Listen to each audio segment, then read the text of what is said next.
ಶ್ರೀಗುರುಭ್ಯೋ ನಮಃ. ಹರಿ ಓಂ. ಅಭ್ರಮಂ ಭಂಗರಹಿತಂ ಅಜಡಂ ವಿಮಲಂ ಸದಾನಂದತೀರ್ಥಮತುಲಂ ಭಜೆ ತಾಪತ್ರಯಾಪಹಂ. ಯೋ ವಿದ್ಯಾರಣ್ಯವಿಪಿನಂ ತತ್ತ್ವಮಸ್ಯ ಶಿನಾಚ್ಛಿನತ್ ಶ್ರೀಮದಕ್ಷೋಭ್ಯತೀರ್ಥಾರ್ಯ ಹಂಸಿನಂ ತಂ ನಮಾಮ್ಯಹಂ.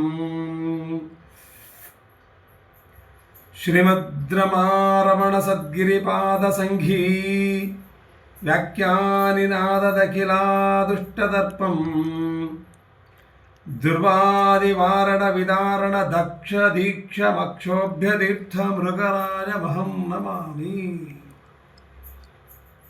ಈ ದಿವಸ ಪ್ರಾತಸ್ಮರಣೀಯರಾದಂಥ ಮಹಾನುಭಾವರಾದಂತಹ ಅಕ್ಷೋಭ್ಯತೀರ್ಥ ಶ್ರೀಪಾದಂಗಳವರ ಆರಾಧನಾ ಮಹೋತ್ಸವ, ಶ್ರೀಪಾದಂಗಳವರ ವೃಂದಾವನ ಪರಮ ಪವಿತ್ರ ಕ್ಷೇತ್ರವಾದಂತಹ ಜಯತೀರ್ಥರ ವೃಂದಾವನವೂ ಇರತಕ್ಕಂತಹ ಕಾಗಿಣಿ ತೀರದ ಮಳಕೇಡದ ಸುಕ್ಷೇತ್ರದಲ್ಲಿದೆ.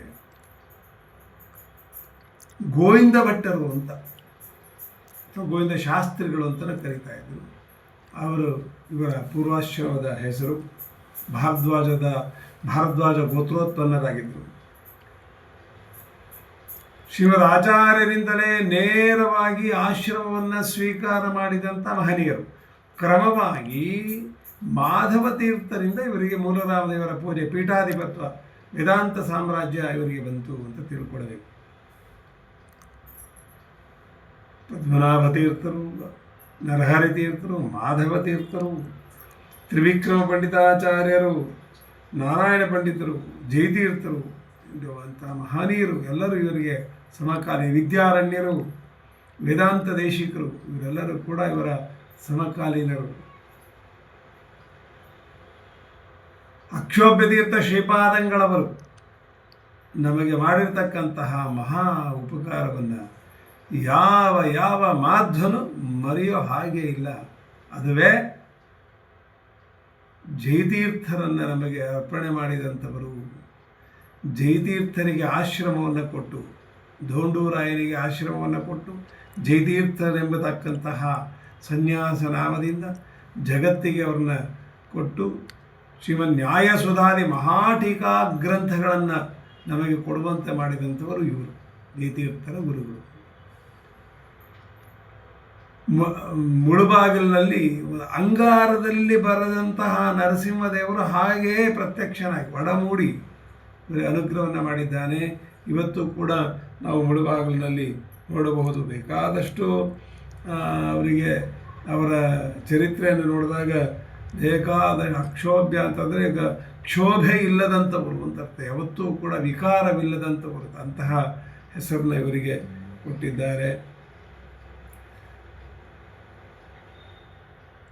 ಮಾಧ್ವತಂತ್ರ ಸಂಗ್ರಹ ಅನ್ನುವಂತಹ ಒಂದು ಗ್ರಂಥವನ್ನು ಇವರು ಬರೆದಿದ್ರು ಅಂತ ಹೇಳಿ ಇದೆ, ಆದರೆ ಉಪಲಬ್ಧ ಇಲ್ಲ.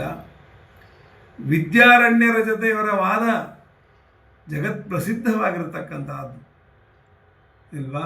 ಅಸೀನ ತತ್ವಮಸೀನ ಪರಭೇದ ಪ್ರಭೇದಿನ ವಿದ್ಯಾರಣ್ಯಂ ಮಹಾರಣ್ಯಂ ಅಕ್ಷೋಭ್ಯ ಮುನಿರಚ್ಛಿನ್ನತ ಅನ್ನುವಂಥದ್ದು ಜಯಸ್ತಂಭದಲ್ಲಿ ಮುಳುಬಾಗಿಲಿನಲ್ಲಿ ಇವತ್ತೂ ಕೂಡ ನೋಡಬಹುದು. ಅಂತಹ ವಿದ್ಯಾರಣ್ಯರ ಜೊತೆ ವಾಕ್ಯಾರ್ಥವನ್ನು ಮಾಡಿ ಅವರನ್ನು ಸೋಲಿಸಿ ವಾಕ್ಯಾರ್ಥದಲ್ಲಿ ಜಯಪತ್ರವನ್ನು ಪಡೆದಂಥವರು. ಇವತ್ತಿಗೂ ಕೂಡ ನಾವು ಅಲ್ಲಿ ನೋಡಿದ್ರೆ ಅಕ್ಷೋಭ್ಯ ವಿಜಯ ಸ್ತಂಭ ಅಂಥೇಳಿ ಮುಳುಬಾಗಿಲಿನಲ್ಲಿದೆ, ನೋಡಬಹುದು. ಮತ್ತು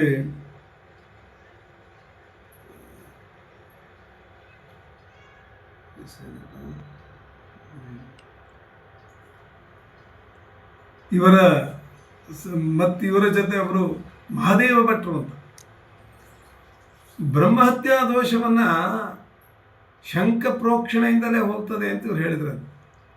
ಮಹಾದೇವ ಭಟ್ರು ಅಂಥೇಳಿ ಅದ್ವೈತವನ್ನು ನಂಬಿಕೊಂಡಿದ್ದವರು. ಅವರು ಅದು ಹೇಗೆ ಹೋಗ್ತದೆ ಸ್ವಾಮಿ, ಕೇವಲ ಶಂಕ ಪ್ರೋಕ್ಷಣೆಯಿಂದ ಬ್ರಹ್ಮಹತ್ಯಾ ದೋಷ ಹೋಗಕ್ಕೆ ಸಾಧ್ಯನಾ ಅಂತ ಕೇಳಿದಾಗ, ಆಗ್ತದೆ ಏನು ತೊಂದರೆ ಇಲ್ಲ ಅಂಥೇಳಿ ಒಂದು ಬಿಳಿ ಬಟ್ಟೆಯನ್ನು ತರಿಸಿ ಅದನ್ನು ಗೇರೆಣ್ಣೆ ಅಂದರೆ ಕಪ್ಪಗಿರ್ತಕ್ಕಂತಹ ಎಣ್ಣೆಯಲ್ಲಿ ಅದ್ದಿಸಿ ತೆಗೆಸಿ ಅದಕ್ಕೆ ಶಂಖ ಪ್ರೋಕ್ಷಣೆಯನ್ನು ಮಾಡಿದರೆ, ಶಂಖೋದಕದ ಪ್ರೋಕ್ಷಣೆಯನ್ನು ಮಾಡಿದರೆ ಅದು ಶುದ್ಧವಾಗಿರ್ತಕ್ಕಂತಹ ಬಿಳಿ ಬಟ್ಟೆ ಆಗೋಯ್ತಂತೆ.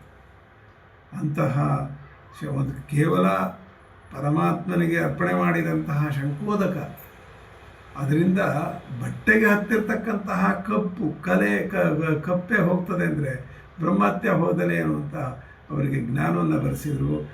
ಮಹಾದೇವ ಭಟ್ರು ಇವರ ಅದ್ಭುತವಾಗಿರ್ತಕ್ಕಂತಹ ಶಕ್ತಿಗೆ, ಇವರ ಸಾಮರ್ಥ್ಯಕ್ಕೆ ಮನಸೋತು ಇವರಿಗೆ ಶಿಷ್ಯರಾಗ್ತಾರೆ. ಅವರಿಗೆ ತ್ರೈಲೋಕ್ಯ ಭೂಷಣ ತೀರ್ಥರು ಅಂಥೇಳಿ ಅವರಿಗೆ ಆಶ್ರಮ ನಾಮವನ್ನು ಕೊಡ್ತಾರೆ. ಅವರಿಗೆ ಮತ್ತು ಚತುರ್ಮುಖ ಬ್ರಹ್ಮಕರಾರ್ಚಿತ ವೈಕುಂಠ ರಾಮಚಂದ್ರ ದೇವರನ್ನೇ ಕೊಡ್ತಾರೆ ಅವರಿಗೆ. ಇವತ್ತಿಗೂ ಕೂಡ ಆ ತ್ರೈಲೋಕ್ಯ ಭೂಷಣ ತೀರ್ಥರಿಂದ ಬಂದಂತಹ ಪರಂಪರೆ ಕೂಡಲಿ ಆರ್ಯ ಅಕ್ಷೋಭ್ಯ ತೀರ್ಥ ಮಠ ಅಂಥೇಳಿ ಇದೆ. ಅಂತಹ ಅಕ್ಷೋಭ್ಯ ತೀರ್ಥರನ್ನು ನಾವು ಸ್ಮರಣೆ ಮಾಡಿದಂತಹ ದಿನವೇ ಮಹಾ ಆರಾಧನೆ ಅಂತ ತಿಳ್ಕೊಳ್ಬೇಕು. ಅಂತಹ ಆಚಾರ್ಯರ ಸಾಕ್ಷಾತ್ ಶಿಷ್ಯರಲ್ಲೊಬ್ಬರಾದಂತಹ ಜಯತೀರ್ಥರ ಗುರುಗಳಾದಂತಹ ಅಕ್ಷೋಭ್ಯ ತೀರ್ಥರ ಅನುಗ್ರಹ ಎಲ್ಲರಿಗಾಗಲಿ ಅಂತೇಳಿ ಪ್ರಾರ್ಥನೆ ಮಾಡ್ತೇನೆ. ಶ್ರೀಕೃಷ್ಣಾರ್ಪಣಮಸ್ತು.